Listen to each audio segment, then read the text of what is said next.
गम इस बात का नहीं है कि वो बेवफा निकला, गम इस बात का नहीं है कि वो बेवफा निकला, अफसोस महज इतना है कि उसे क्या समझा था और क्या निकला। जब इन्होंने पार्टी छोड़ी थी तो एक टिप्पणी की थी कि आज मैं आजाद हो गया। 2 दिन से जो इनकी टिप्पणियां हम सुन रहे हैं तो हमें भरोसा हो गया है कि आप गुलाम हो गए हैं, आजाद नहीं हुए।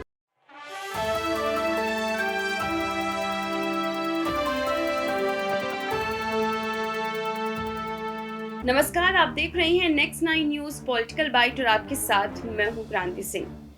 गुलाम नबी आजाद ने जब से कांग्रेस के ऊपर निशाना साधा है और जब से उन्होंने अपना बयान में ये कहना शुरू कर दिया है कि राहुल गांधी की वजह से वो बाहर निकले थे, एक के बाद एक तमाम कांग्रेसी बड़े नेता जो है वो सामने आकर के निशाने पर लेते हुए नजर आ रहे हैं गुलाम नबी आजाद को।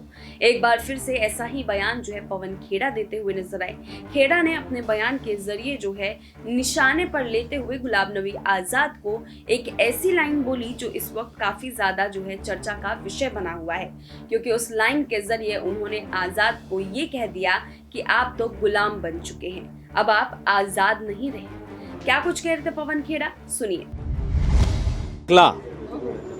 गम इस बात का नहीं है कि वो बेवफा निकला, अफसोस महज इतना है कि उसे क्या समझा था और क्या निकला। और जो वफा लुटियंस दिल्ली के एक बंगले की मोहताज हो जाए, वो वफा किस काम की? वो कल जाती है आज जाए। जिस नजरिए के खिलाफ, जिस विचारधारा के खिलाफ 50 साल से जो आदमी लड़ रहा हो, आज उसी नजरिए का ताबेदार बन जाए तो अफसोस तो सबको होता है। ना केवल हमें हो रहा है, अफसोस आज उनको भी हो रहा है जिनकी वो खिलाफत करते थे। जो हमारे नहीं हुए वो तुम्हारे क्या होंगे। आज जब वो बादशाह सलामत की शान में कसीदे पढ़ते हैं तो हंसी आती। जिसको खुदा माना था हमारे कुछ कार्यकर्ताओं ने, वो बुत मिट्टी का भी नहीं निकला। हम जानना चाहते हैं साहब आपसे कि आपको रात को नींद कैसे आती हो, सुबह आईना कैसे देखते होगे और दिन भर अपनी सोहबत में खुद कैसे गुजार लेते हो। ख्याल तो आता होगा और वो ख्याल सताता भी होगा कि जिस पार्टी ने एक कार्यकर्ता को इतना बड़ा नेता बनाया, ऐसे ऐसे पद दिए कि वो एक कद्दावर नेता की श्रेणी में आ जाए, आज वो उसी पार्टी को कोस रहे हैं। बुरा लगता होगा, उन्हें भी बुरा लगता होगा, हमें पूरा भरोसा है उन्हें बुरा लगता होगा। आप सबने बचपन में एनसीईआरटी या जो भी पढ़ा होगा, बाबा भारती और डाकू खड़क सिंह की वो कहानी जरूर पढ़ी होगी। हार की जीत नाम था कहानी का, बचपन में मैंने पढ़ी थी, कोर्स बुक्स में होती थी। कैसे डाकू खड़क सिंह दीनहीन अवस्था में भेष बदल के अपाहिज का भेष बनाकर सड़क के किनारे पड़ा हुआ था और बाबा भारती अपने प्रिय घोड़े सुल्तान पर सैर करने निकले हुए थे। डाकू खड़क सिंह ने उनको गुहार लगाई कि रुकिए, मेरी मदद कर दीजिए, मुझे वैद्य तक ले जाइए। बाबा भारती ने डाकू खड़क सिंह को घोड़े पर बैठाया और अचानक डाकू खड़क सिंह ने असली रूप दिखाया और घोड़ा लेके भाग गया। जब वो भाग रहा था तो बाबा भारती ने उसे रोका, घोड़ा ले जाओ, नहीं चाहिए अब घोड़ा। लेकिन मेरी एक बात सुनते जाओ, किसी को इस वाकये का जिक्र मत करना, नहीं तो लोग एक दूसरे पर विश्वास करके एक दूसरे की मदद करना बंद कर दें। ये कहानी हम सब के लिए बहुत आवश्यक है। हम सब जो कार्यकर्ता इस पार्टी के लिए लड़ रहे हैं, हमारे नेतृत्व के लिए लड़ रहे हैं, हमारी विचारधारा के लिए लड़ रहे हैं, आज हमारा नेतृत्व हम पर किस मुंह से विश्वास रखेगा जब 50 साल पुराने नेता जिनको इतने पदों से नवाजा गया वो ऐसा धोखा दे सकते हैं। तो बताइए हम पर किस तरह से हमारा नेतृत्व भरोसा करेगा। हम सबका भरोसा तोड़ा, पार्टी का भरोसा तोड़ा है। खैर, जो हुआ सो हुआ। जब इन्होंने पार्टी छोड़ी थी तो एक टिप्पणी की थी कि आज मैं आजाद हो गया हूं। 2 दिन से जो इनकी टिप्पणियां हम सुन रहे हैं तो हमें भरोसा हो गया है कि आप गुलाम हो गए हैं, आजाद नहीं हुए। आपके सवाल इसी पर रखिएगा।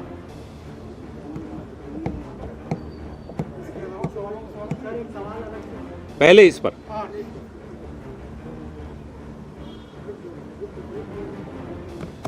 नहीं है सवाल। और भी नेताओं ने सर सुप्रीम कोर्ट का साथ छोड़ा है बहुत सालों में, इंडिया को लेकर आपकी प्रतिक्रिया या बात इम्पोर्टेंट की नहीं है। आप जरा सी धूप तेज हो तो अपना घर छोड़ दें, अपने रिश्ते बदल दें, अपनी नजरें बदल दें, ठीक है, वो आपका जमीर है, आप जानिए। लेकिन जिस घर में आपने इतने दशक गुजारे हों, जिस घर ने आपको सब कुछ दिया हो, प्यार दिया हो, कद दिया हो, पद दिया हो, मोहब्बत दी हो, पहचान दी हो, उस घर और उस परिवार के खिलाफ जब कोई बोलता है तो उसका जवाब देना और माकूल जवाब देना जरूरी चाहिए और वो देना बनता है। वो आपने नाम लिया उनका, जो खुद अपने आप को महाराज कहलाने बहुत पसंद करते हैं और महाराज नहीं बोलो तो आपकी तरफ देखते भी नहीं हैं। और मैं तो ज्योमेट्री भी उन्हीं को देख के सीखा हूं। किस एंगल पे उनके सामने झुकना है वो बड़ा ध्यान से बारीकी से देखते हैं। मैं ज्योमेट्री में बड़ा कमजोर था, लेकिन सिंधिया साहब को देखा तो ज्योमेट्री समझ में आ गई कि कितनी डिग्री पे झुकना है उनके सामने, तो वो प्रभावित होंगे, वो प्रसन्न होंगे, उनके चेहरे पे मुस्कान आएगी। वो आज टिप्पणी कर रहे हैं कि फर्स्ट सिटीजन कौन है, वो अपने आप को हमेशा फर्स्ट सिटीजन मानते हैं। संविधान में महाराज नाम की कोई व्यवस्था है नहीं। इस प्रणाली की व्यवस्था सरदार पटेल और डॉक्टर बाबा साहब अम्बेडकर और पंडित जवाहरलाल नेहरू ने समाप्त कर दी थी, लेकिन आज भी वो महाराज हैं। महाराज पर क्या बोलें। सर, एक सुप्रीम कोर्ट ने अभी एक याचिका खारिज की, 14 विपक्षी दल गए टीडी और सीबीआई के गलत आपके मुताबिक भेजा इस्तेमाल करें। उस पर हमारे डॉक्टर अभिषेक सिंह भी आपसे मुखातिब होंगे, जल्दी ही होंगे, वही उस पर चर्चा करें। पवन खेड़ा का ये बयान जो है इन दिनों काफी ज्यादा चर्चा में रहा, क्योंकि इससे पहले भी खेड़ा के इस तरीके के बयान आते रहे हैं, लेकिन इस बार अपने नेता के ऊपर बोलना, क्योंकि अभी तक हमने ये देखा था कि कांग्रेस नेता जो है वो यहाँ पर गुलाम नबी आजाद के जाने के बाद से जो है उनके ऊपर ज्यादा निशाने नहीं साध रहे थे, और ना ही उनके तरफ से भी ये देखा जा रहा था कि वो कांग्रेस को निशाने पर ले रहे थे। लेकिन अब खुल करके जो है जंगे मैदान में उतर चुके हैं दोनों ही नेता। ऐसे में कयास ये लगाए जा रहे हैं कि गुलाम नबी आजाद जो है अपनी तरफ से अब भरसक कोशिश करने वाले हैं कि आगे चल करके उनकी जीत जो है जिस पार्टी के साथ भी जाए उधर ही हो। क्योंकि देखिए, अभी बीजेपी को लेकर के जब अटकलें लगी थी और उनसे ये सवाल भी पूछा गया था कि आप आखिरकार क्या कुछ कहना चाहेंगे, क्या आप बीजेपी में जाना चाहते हैं, क्या आप बीजेपी के साथ आगे बढ़ेंगे, तो उसके जवाब में जो है गुलाम नबी आजाद ने ये कहा था कि जो बिल्कुल देखिए, यहाँ पर कोई भी जो है कभी भी किसी भी पार्टी में जा सकता है, मैं इनकार नहीं करूंगा, लेकिन हाँ, अटकलें हैं तो आगे देखते हैं क्या हो सकता है। जहां पर जो चीज सही लगेगा वहीं पर उसी चीज के लिए जो है हम काम करते हुए नजर आएंगे।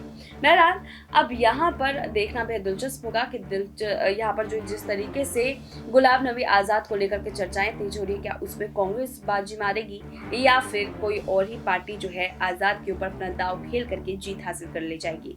आप कमेंट बॉक्स में जरूर बताइएगा। अभी के लिए बस इतना ही। देश दुनिया की तमाम बड़ी खबरों के लिए देखते रहिए नेक्स्ट 9 न्यूज़ पॉलिटिकल बाइट।